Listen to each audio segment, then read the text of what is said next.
Oh, we're going at it. We're trying to keep up with George. He's bringing in fill and tamping and leveling and tamping and leveling. Got a floor drain roughed in, and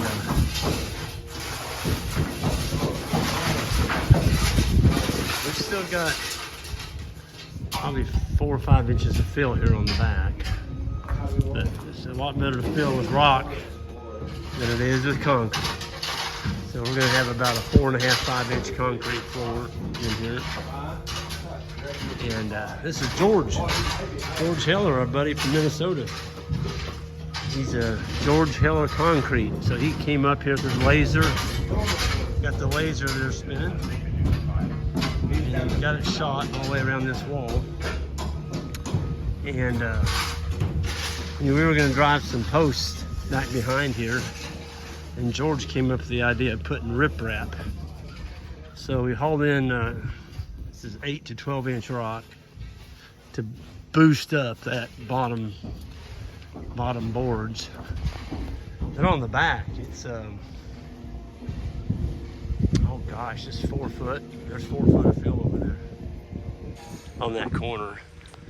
And I've just seen people that have poured concrete, and over time the concrete and the pressure just pushes your boards out, and then all you've got is a wreck. You got rock coming out from underneath your concrete, you got concrete cracking off.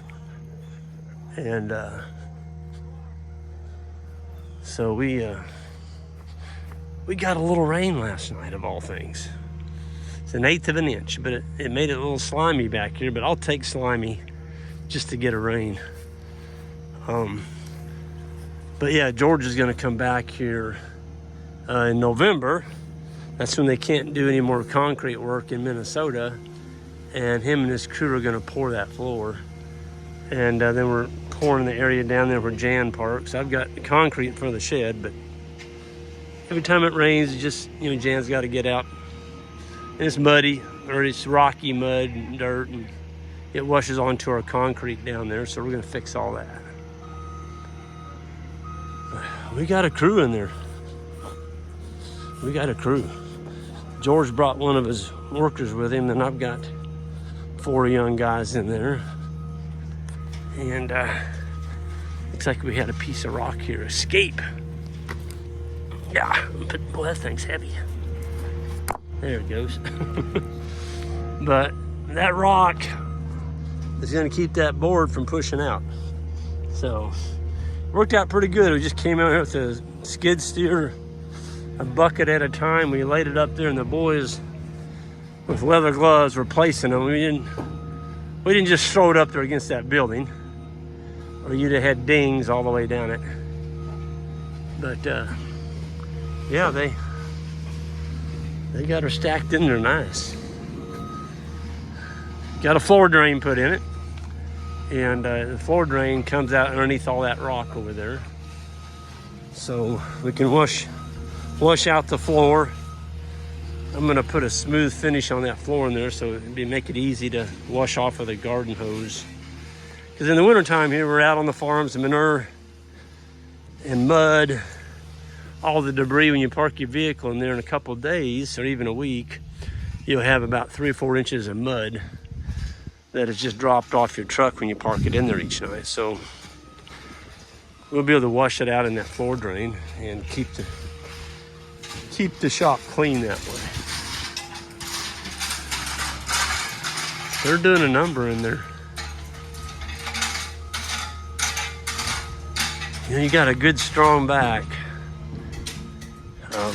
Those concrete rakes, it's a way to level rock. And they're tamping it right along the edge of that wall.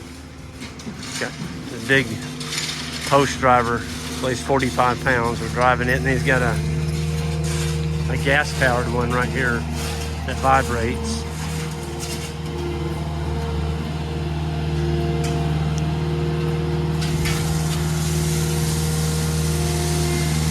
Look, George is good on that skid steer.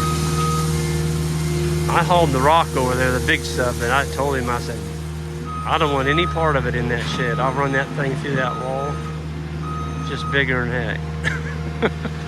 Have another door on the back of it. Whew. Man, I don't know how he does that though. Yeah, you can just tell he's run one a lot. Kind of like Johnny. Johnny runs one of those a lot.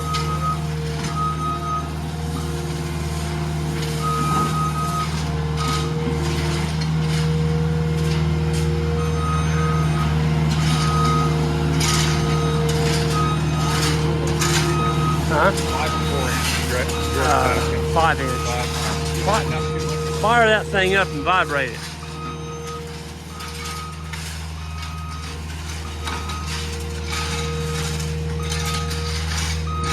I don't know how many of y'all have ever poured concrete.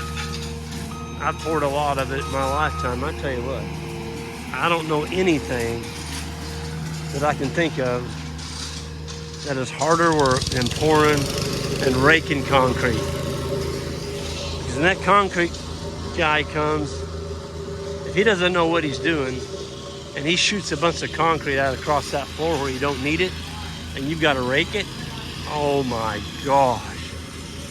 You feel like your lung's gonna come out of your chest. I mean, you just can't imagine. I did all that down there. I did the shop, the house, our addition. I didn't do the new kitchen, that addition, but let me tell you what, I had a guy from work helping me, and he was a big stout guy, and it was all we wanted. I can tell you that. So, you know, there's people good at doing things, and sometimes just for your health, it's better to let them do it than for you to do it. And it's a windy day out here. I'm gonna go ahead and get out of here because I know I'm getting a lot of wind. But I'll show you what he's doing with his vibrator.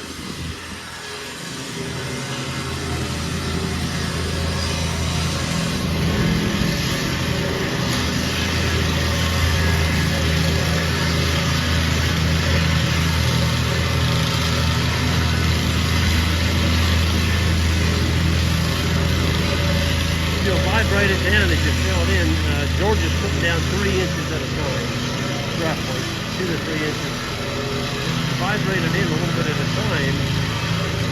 We had 3 foot of fill out there, and we've done it that way all the way up. So there's no gap, there's no air gap, and it's been packed in there really tight. So that, I'm going to go ahead and sign off here. Everyone have a good one, and we'll see y'all down the road, and be watching that website. There's going to be, I believe it's 14 cow calf pairs on there, and they're bred back. There's going to be some 3-in-1 packages. Check that out at greenpasturefarm.net. Have a good one.